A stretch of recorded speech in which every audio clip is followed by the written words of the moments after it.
Hello friends, today we will learn about reproductive system. Many non-living substances such as fluids, hormones and pheromones are also important accessories to the reproductive system. The reproductive system or genital system is a system of sex organs within an organism which work together for the purpose of sexual reproduction. They are they all have gamete producing organs or gonads. In females, these gonads are then connected by oviducts to an opening to the outside of the body. Typically, the cloaca, but sometimes to a unique pore such as a vagina or intromittent organ. New life begins when an egg from a woman is fertilized by sperm from a man. Eggs are made in the ovaries or ova are made in the ovaries and sperms in the testicles. The ovaries and testicles also make sex hormones.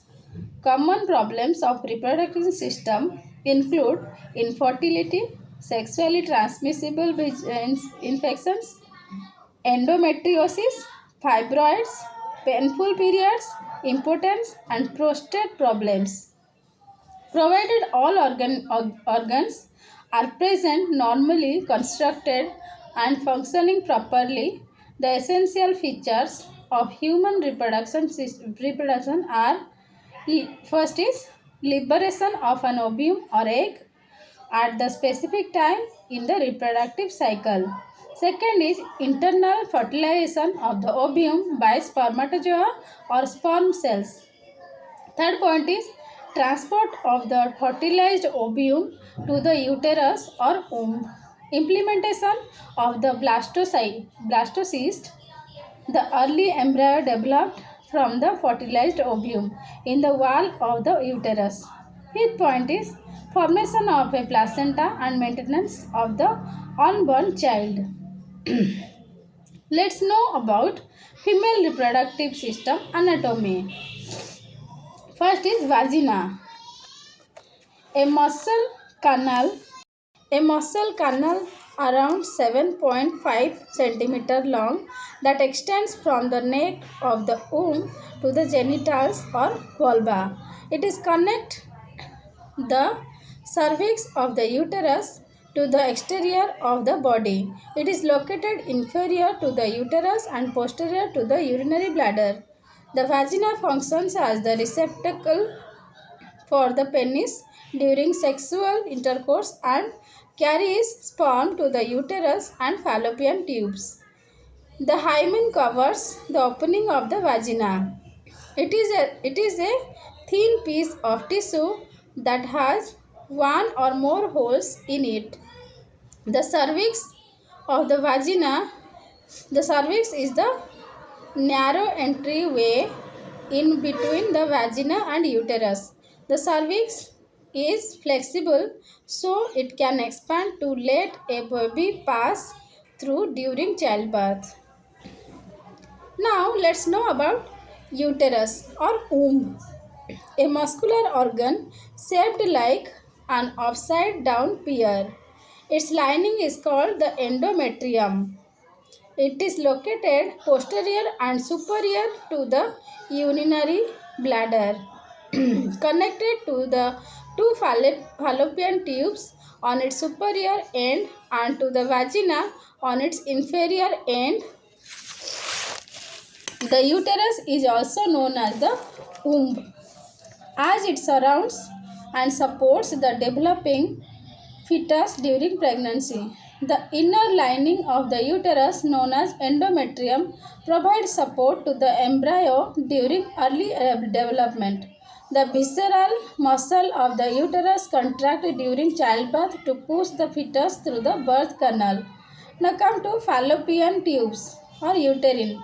The fallopian tubes are a pair of muscular tubes that extend from the left and right superior corners of the uterus to the edge of the ovaries. The fallopian tubes end in the funnel-shaped structure called the infundibulum, which is covered with a small finger-like projections called fimbriae. The fimbriae swipe over the outside of the ovaries to pick up released ova and carry them into the infundibulum for transport to the uterus.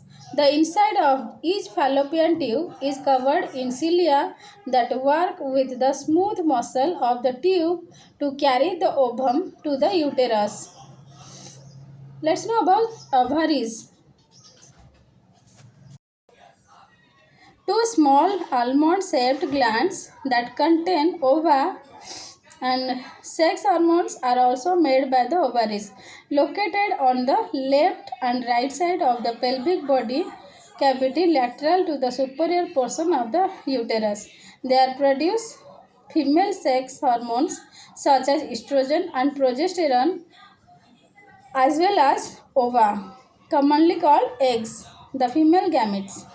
Ova are produced from oocyte cells that slowly develop throughout a woman's early life and reach maturity after puberty. Each month during ovulation, a mature ovum is released. The ovum travels from the ovary to the fallopian tube where it may be fertilized before reaching the uterus. Now, let's know about vulva. Vulva is the collective name for the external female genitalia located in the pubic region of the body. The, the vulva surrounds the external ends of the urethral opening and the vagina and includes the mons pubis, labia majora, labia minora, and clitoris. The mons pubis and pubic mound is a raised layer of adipose tissue between the skin and the pubic bone that provides cushioning to the vulva. The inferior portion of the mons pubis splits into left and right halves called the labia majora.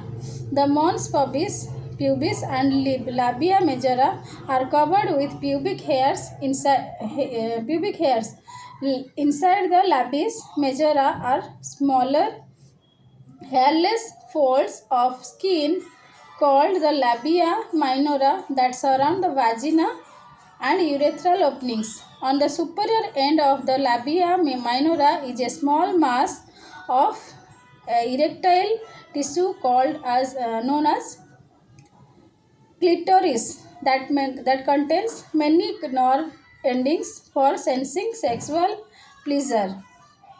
Now come to breast and mammary glands. The breast are specialized organs of the female body that contain mammary glands, milk ducts, and adipose tissue.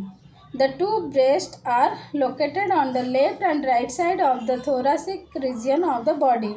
The areola, a thickened, highly pigmented band of skin that surrounds the nipple, protects the underlying tissues during breastfeeding.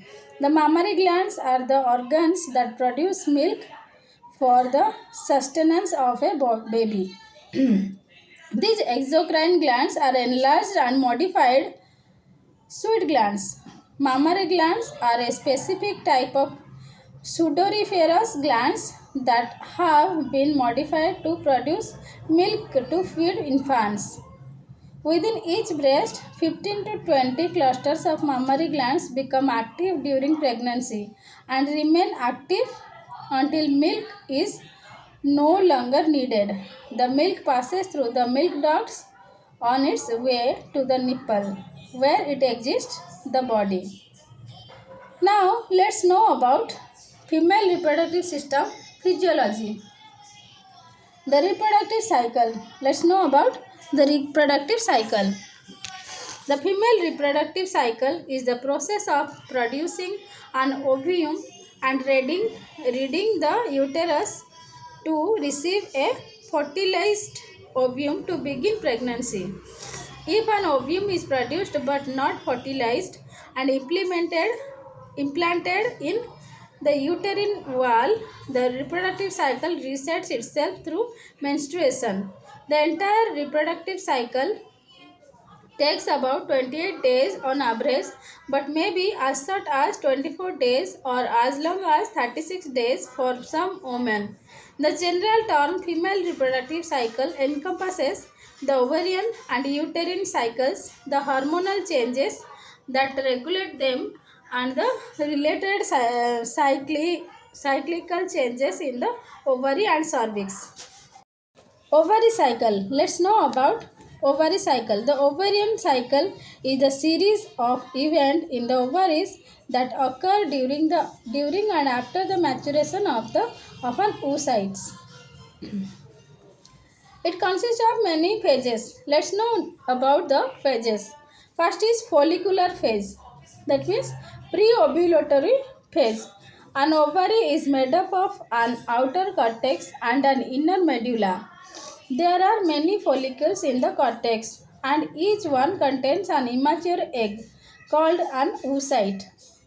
And as the follicle undergoes maturation, it develops from a primary follicle to a secondary follicle to a vesicular follicle. As the vesicle follicle develops, the primary oocyte divides, producing a secondary oocyte. Ovulatory phase. Let's know about ovulatory phase. The vesicular follicle bursts, releasing the secondary oocytes surrounded by a clear membrane. This is referred to as ovulation. An ovarian follicle per month produces a secondary oocyte.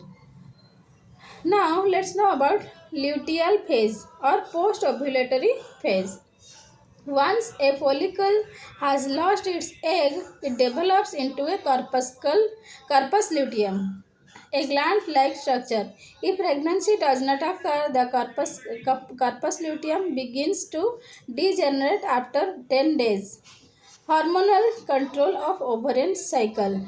Let's know about hormonal control of ovarian cycle.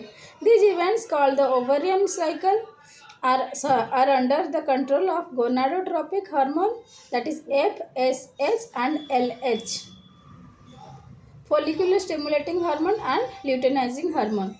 The gonadotropic hormones are not present in the constant amounts, but instead are secreted at different rates during the cycle.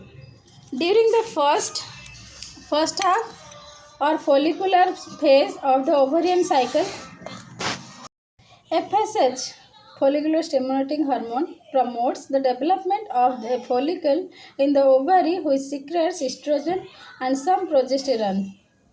As the estrogen level in the blood rises, it exerts feedback control over the anterior pituitary secretion of FSH, follicular stimulating hormone, so that the follicular phase comes to an end.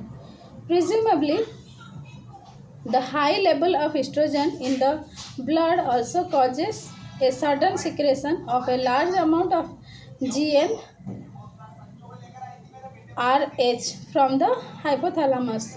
This leads to a surge of LH, luteinizing hormone production, by the anterior pituitary and to ovulation at about 14th day of 28-day cycle.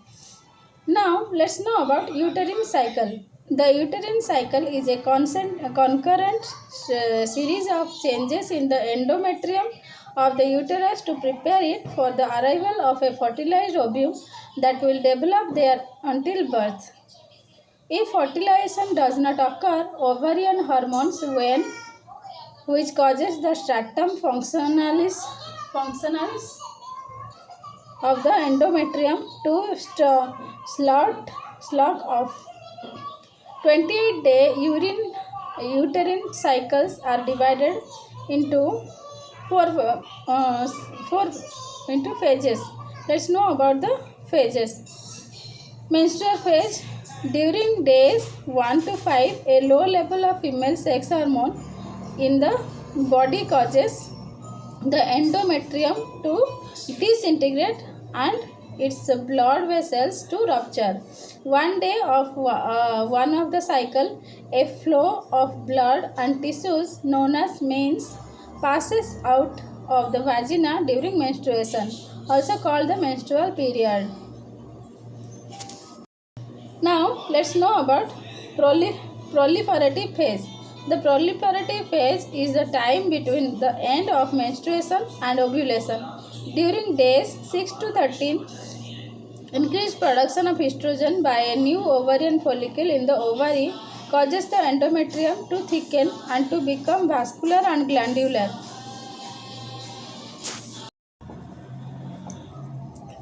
Now let's know about secretory phases.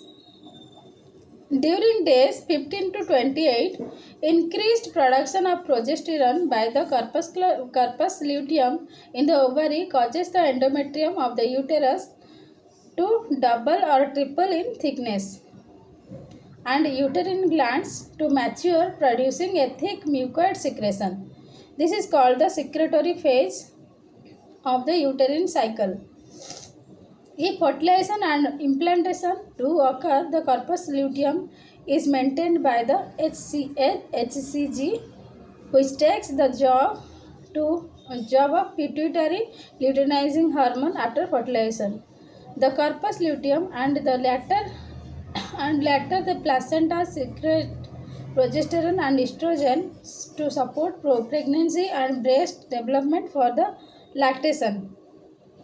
If fertilization and implantation do not occur, the corpus luteum degenerates and resulting low levels of progesterone and estrogens allow discharge of the endometrium followed by the initiation of another reproductive cycle. Now let's know about menopause.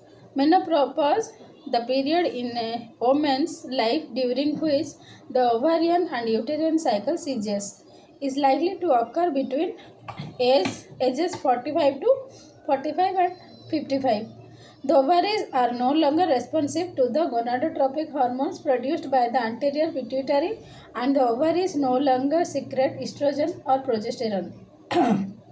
At the onset of menopause, the uterine cycle becomes irregular, but as long as menstruation occurs, it is still possible for a woman to conceive.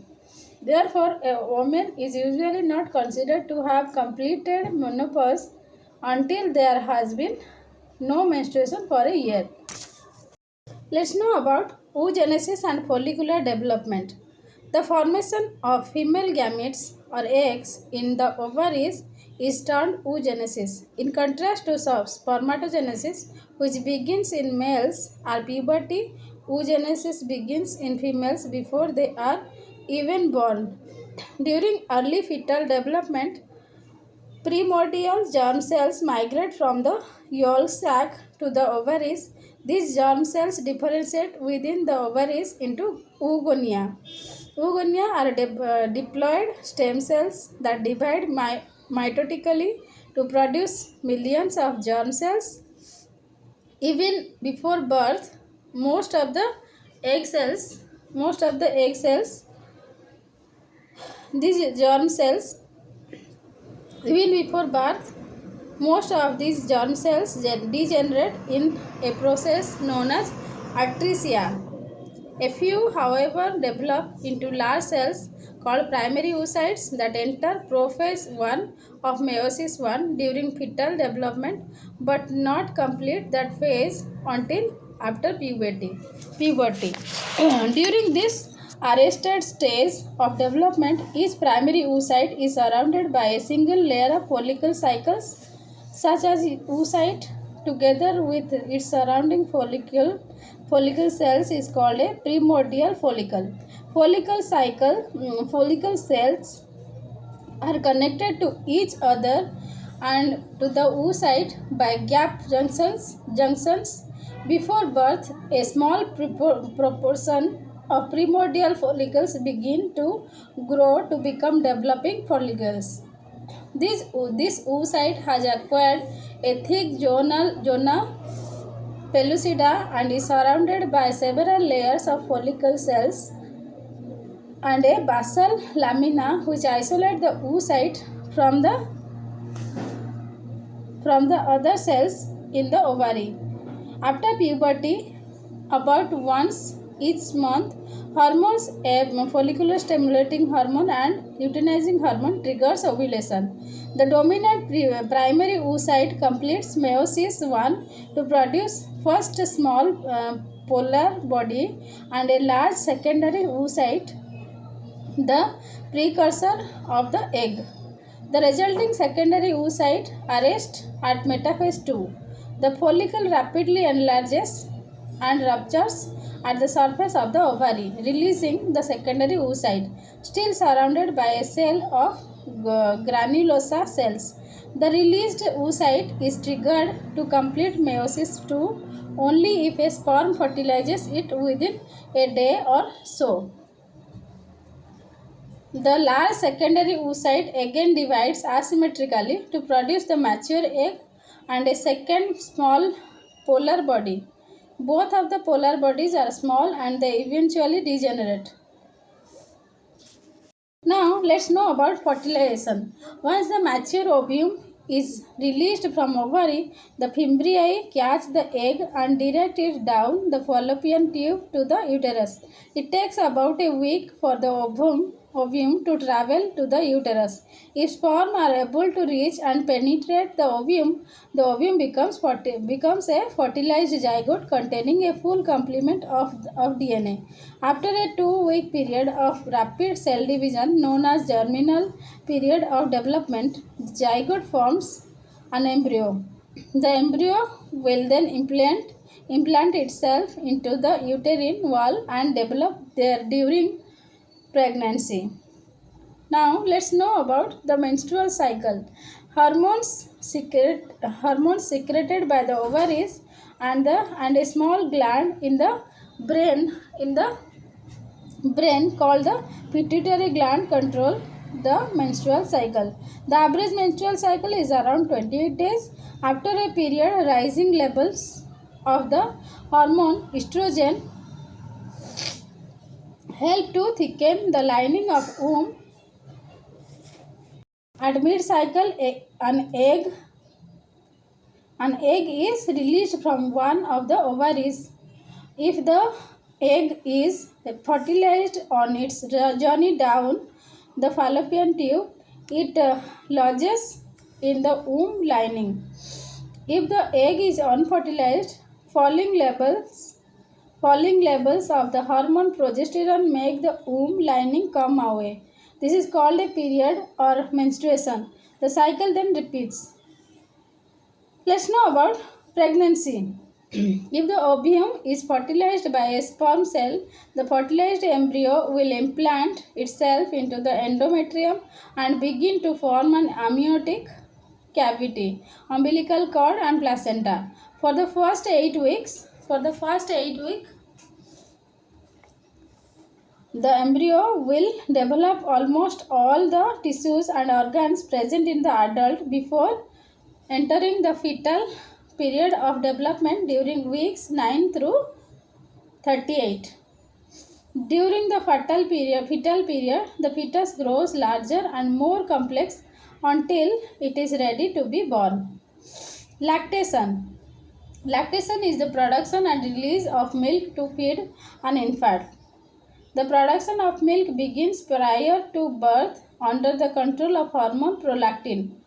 Prolactin is produced in response to the suckling of an infant on the nipple. So, milk is produced as long as active breastfeeding occurs. As soon as an infant is weaned, prolactin and milk production end soon after. The release of milk by the nipples is known as the milk letdown reflex and is controlled by the hormone oxytocin. Oxytocin is also produced in response to infant suckling, so that milk is only released when an infant is actively feeding. Now let's know about how the female reproductive system works. The active of the female reproductive system is controlled by hormones released both by the brain and ovaries.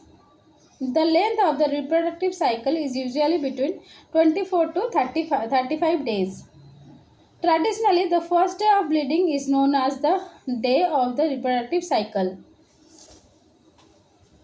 The key event in the cycle is ovulation, the release of a mature ovum from the ovaries. This usually takes place around the 14th day of a 28-day cycle. The first part of the cycle is concerned with developing an ovum. The second part of the cycle depends on whether the ovum is fertilized. There are five main hormones that control the reproductive cycle. Three are produced in the brain, while the other two are made in the ovaries. So, first is hypothalamus. Gonadotropin hormone GnRH. GnRH travels to another part of the brain where it controls the release of follicle stimulating hormone and luteinizing hormone. FSH, follicular stimulating hormone, is released by a part of the brain called the anterior pituitary. FSH is carried by the blood stream to the ovaries. Here it stimulates the immature ova to start growing.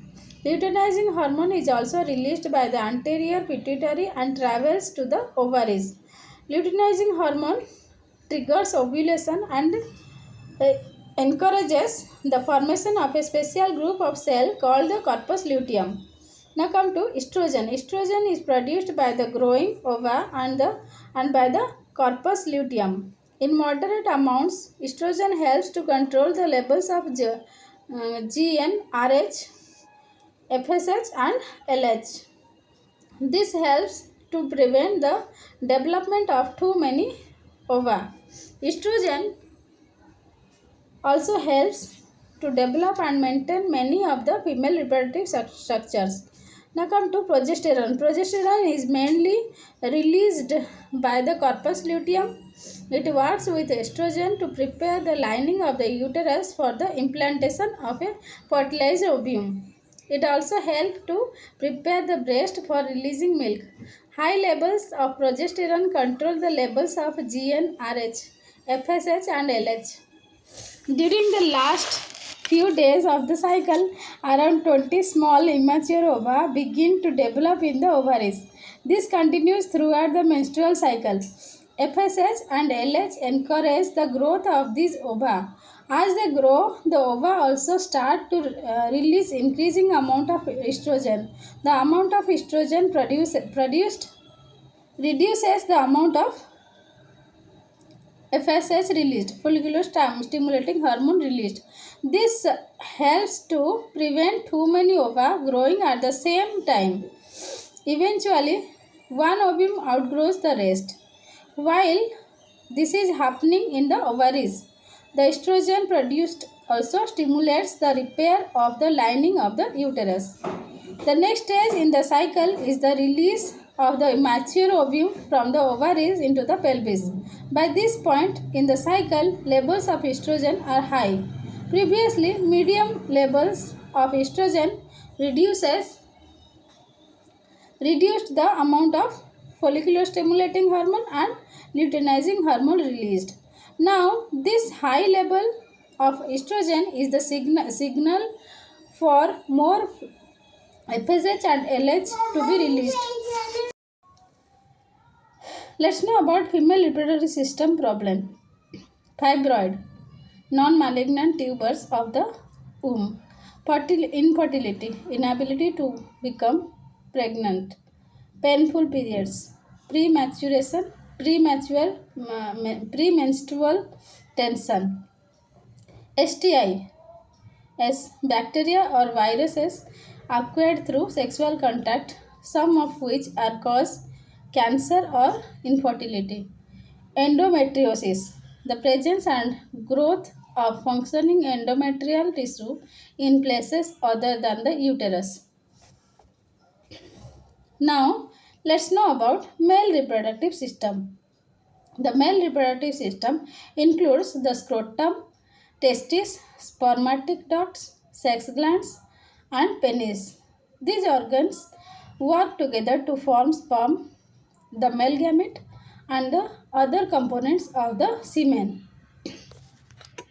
These organs also work together to deliver semen out of the body and into the vagina where it can fertilize egg cells to produce offspring. Now let's know about penis. The penis is the male external sexual organ located superior to the scrotum and inferior to the umbilicus. The distal end of the penis is called the glans penis and is covered with a fold of skin called the prepuce or foreskin. Within the penis are masses of erectile tissue. The erectile erection of the penis causes it to increase in size and become turgid. The function of the penis is to deliver semen into the vagina during sexual intercourse. Let's know about urethra. Semen passes into the ejaculatory duct to the exterior of the body via the urethra, an 8 to 10-inch long muscular tube. The urethra passes through the prostate and ends at the external urethral orifice located at the tip of the penis. Urine exiting the body from the urinary bladder also passes through the urethra. Now, let's know about the testicles or testes. Small oval sex glands located in a skin sac called the scrotum. Sperm and sex hormones are made by the testicles. Keeping the testicles outside of the body means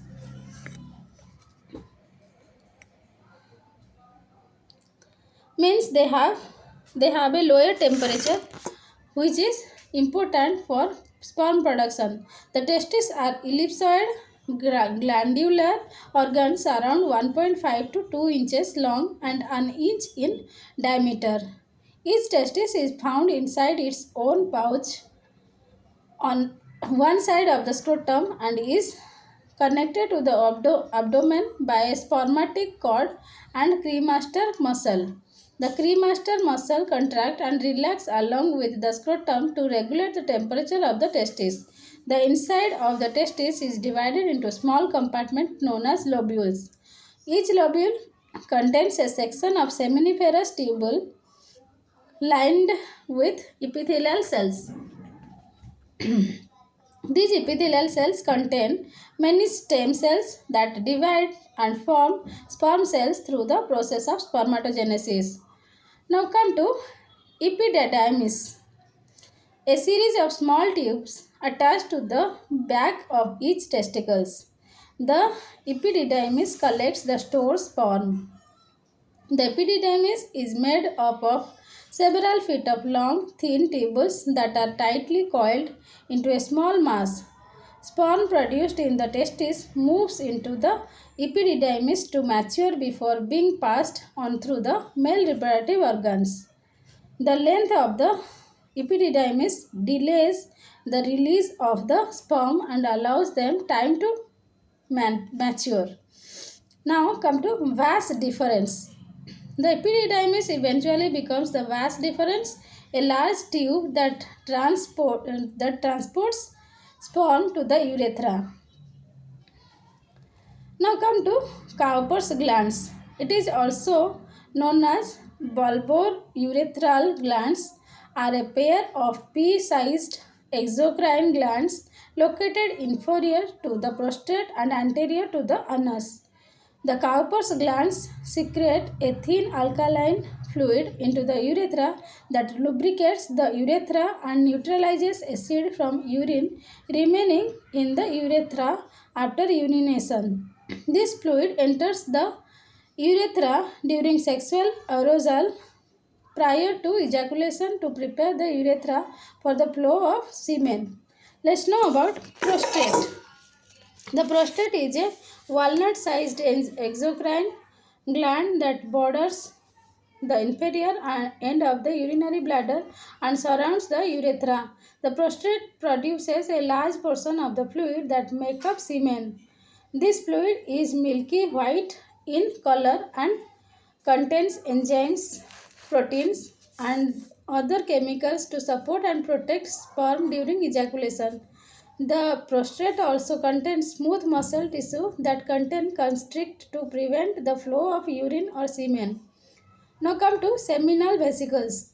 The seminal vesicles are a pair of lumpy exocrine glands that store and produce some of the liquid portion of semen.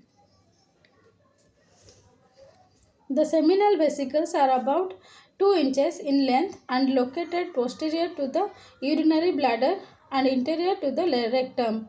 The liquid produced by the seminal vesicles contains proteins and mucus and has an alkaline pH to help sperm survive in the acidic environment of the vagina. The liquid also contains fructose to feed sperm cells so that they survive long enough to fertilize the oocyte. Let's know about physiology of male reproductive system. Male reproductive hormones. Hormones are chemical messengers made by glands in the body. Androgens are the hormones that make men male. Androgens are responsible for sexual functioning, fertility, and secondary sexual characteristics such as muscle mass, height, deep voice, and body hair. The most important androgen is testosterone, which is manufactured in the testicles. Now come to spermatogenesis. Sperms are produced by spermatogenesis within the seminiferous tubules. Immature germ cells called spermatogonia present in seminiferous tubule divide by mitosis. Some of these cells enter meiosis 1 to become primary spermatocytes. They then complete meiosis 1 to become secondary spermatocytes. The secondary spermatocytes then complete meiosis 2 to become spermatids, which differentiate into spermatozoa and are released into the lumen of the tubule. Within the seminiferous tubules, interspersed with spermatogonia, there are large cells that extend from the periphery of the tubule to the lumen. These large cells are the Sertoli cells which support and nourish other cells. In the process of differentiation into spermatozoa, most of the spermatid cytoplasm is discarded as the residual bodies which are phagocytosed by Sertoli cells. Spermatogenesis also helps on testosterone secreted by Leydig cells located between the seminiferous tubules. Each day, about 300 million sperm complete the process of spermatogenesis. A sperm is about 60 micrometer long and contains several structures that are highly adapted for reaching and penetrating a secondary oocyte. The major parts of the sperm are the head and the tail. The pointed head of the sperm is about 4 to 5 micrometer long. It contains a nucleus with 23 highly condensed chromosomes. Covering the anterior two-thirds of the nucleus is the acrosome, a cap-like vesicle filled with enzymes that help a sperm to penetrate a secondary oocyte to bring them fertilization. Among the enzymes are hyaluronidase and proteases. The tail of sperm is subdivided into four parts: neck, midpiece, principal piece, and end piece. The neck is the constricted region just behind the head that contains centrioles. The microtubules from the centriole comprise the remaining part of the tail. The midpiece contains mitochondria arranged in a spiral which provide the energy, that is ATP, for of sperm to the site to fertilize and for sperm metabolism. The principal piece of the longest portion of the tail and the end piece is the terminal tapering portion of the tail. Fertilization. Let's know about fertilization. Fertilization is the process which a sperm combines with an oocyte or egg cell to produce a fertilized zygote. The sperm released during ejaculation must first swim through the vagina and the uterus and into the fallopian tubes where they may find an oocyte.